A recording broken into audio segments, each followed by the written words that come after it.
All right, so now that we've got this up and running, let's just take a moment to reflect on what we did. We have created a class which has the functionality of being able to compare an object of that class to another object of that class. Let me say it again. It can compare an object in that class to another object of that class. Okay?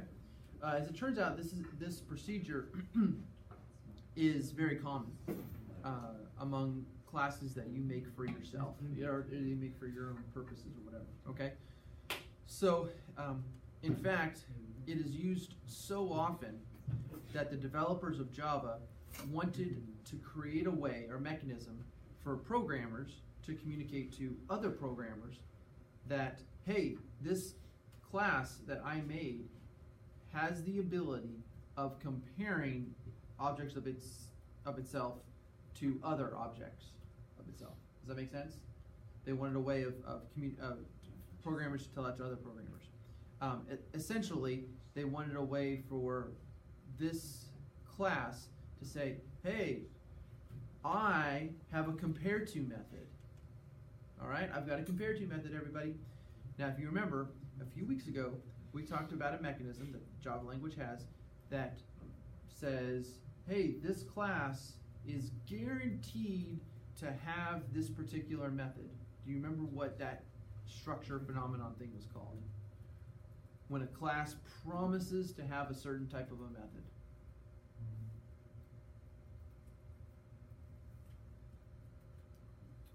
What does it start with? I. Interface. An interface. That's right. Yeah, all right. So there actually is an interface in the Java programming language named comparable. Okay? And if your class implements the comparable interface, then what you're telling everybody is you're like, hey, I promise to have a method that is public, returns int, and is named compare to. Right? Because that compare to is very common. Okay, and the way that it's kind of set up is standardized. It returns a 0 if this and that are equal. It returns a negative number if this is less than that, and returns a positive number if this is after that. Okay, so this is pretty standard. And what we want to do is we want to make it so that our class tells everyone, hey, we implement the comparable interface. So we'll go up here to where it says public class sloth, and we'll say implements comparable.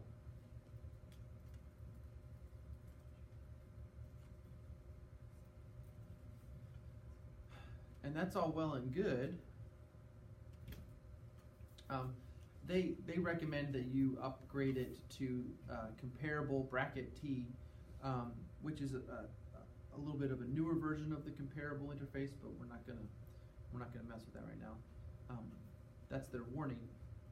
What their problem is, though, is they say, okay, the comparable interface, yeah, it has the compare to method, but there's a catch. And the catch is that the compare to has to have a parameter of type object.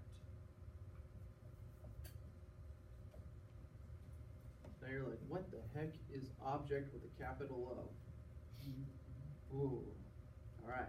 I talked about it a few weeks ago. Does anybody remember what object with a capital O is? I'll give you a hint. It's the mother of all classes. Subclass. That would be the child of the class. The super. It's the super of all supers.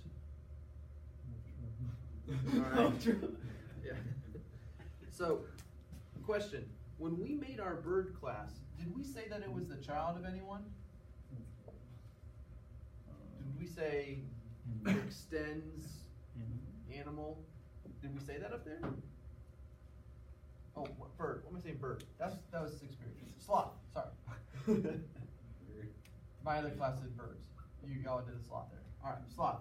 When we created our sloth class, did we say that it was extending a parent class of any type? No. But everyone is some mother's child. Everyone has a mom. Okay? Alright?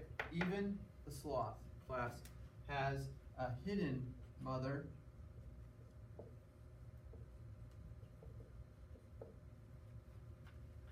And that parent is named object with a capital O. Okay?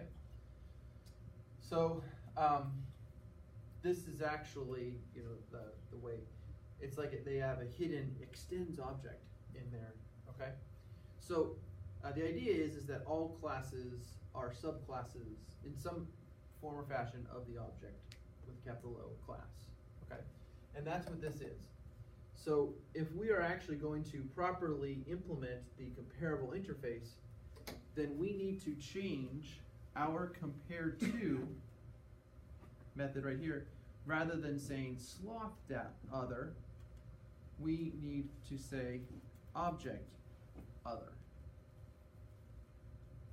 And I'll save that. And that should take care of the little red lines here at the top. But now we're going to have little red lines right down here, where this says if this dot name dot compared to other dot name. Okay?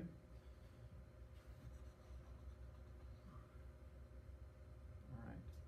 So what the heck is going on here? Why is it giving me an error? It says name cannot be resolved or is not a field. Yeah, it is. It's the other guys. Right? Okay. This and the other. That compared to is getting called here in the jungle when we say slist.getMidpoint.compared to key. Right? Key is the sloth that we're searching for. And this one over here is the sloth that we're looking at. And we want to know if they're the same or if one comes before the other. Does that make sense? Mm-hmm. Okay. Well, let's think about what is going on in memory at this point right here. We have object other. When that line of code in the binary search is executed and it goes here into this method, it creates a variable whose name is other, and its type is object. We designate that by the bottom right hand corner, so we can do it in class. And it's pointing to a sloth object. Okay, if you remember, because looking over there in the jungle, we say dot compared to key. And key is what type? No. Sloth? It's a sloth. Alright? So it's got a name. It's got an age. And it's got a speed. So far so good? Now, let's just pause here and analyze the legitimacy of this. Is this valid? Can we have a parent variable pointing to a child object? Yeah, Alex says yeah. What do you say, John? Can we have a parent variable pointing to a child object? Yes. That's right, you can. Remember, parents can point to children, Not children. but children variables cannot point to parent objects. That's right, just like parents can. Parents can point to their child all day long, but they can't go the other way around. So yeah, this is totally legitimate.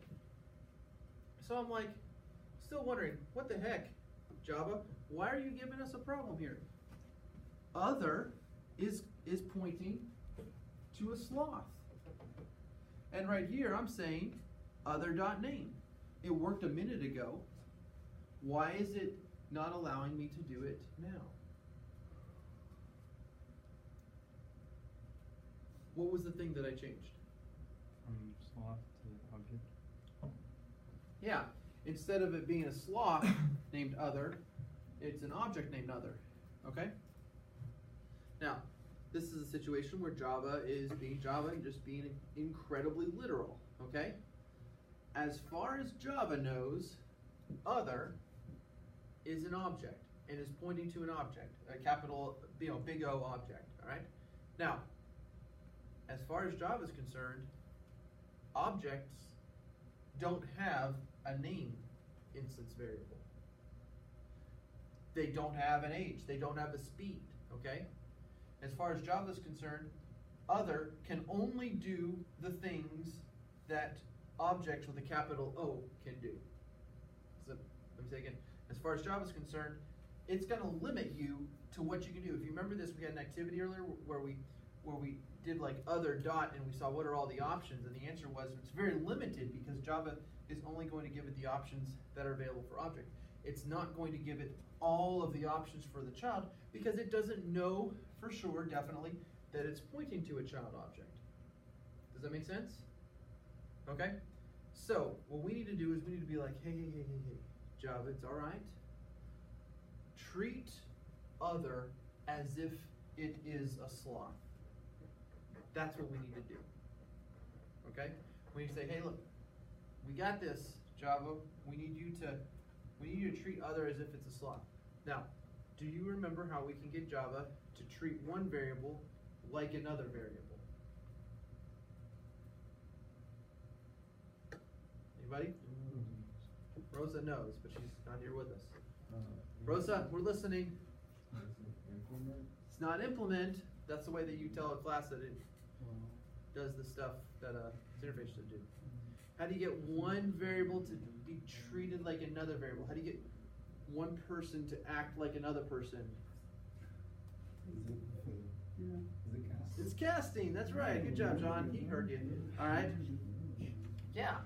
We're going to cast. So what I'm going to do is I'm going to create a variable here. I'm going to call it SL, and it's going to be of type sloth, and it's also going to be pointing over there. All right. So I'm going to say sloth SL equals treat it like a sloth other.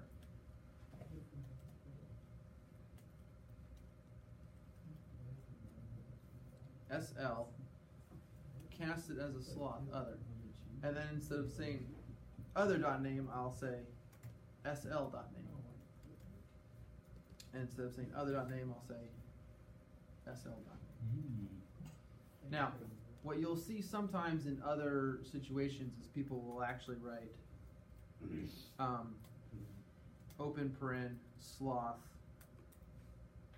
other, but then they've got to put a parentheses around the whole thing. They'll say cast it as a sloth other.name. You know, that's just kind of annoying. I'm not going to do that. I'm going to say SL.name. That creates a temporary variable of type sloth that is pointing to the same thing that other is. And then since SL is a sloth, we can say SL.name and SL.name, and we can do the comparison. Okay? Pretty powerful stuff, huh? But remember, with great power comes great responsibility. This casting of objects is very powerful. And when you do that, you darn well better make sure that what other is in fact a sloth. Because if you don't, if maybe you're sending in a dog or a giraffe or something like that, and it's trying to cast it as a sloth, then it's over. Red lines of death, whole world goes upside down, everything breaks. Okay? So yeah, that's a thing.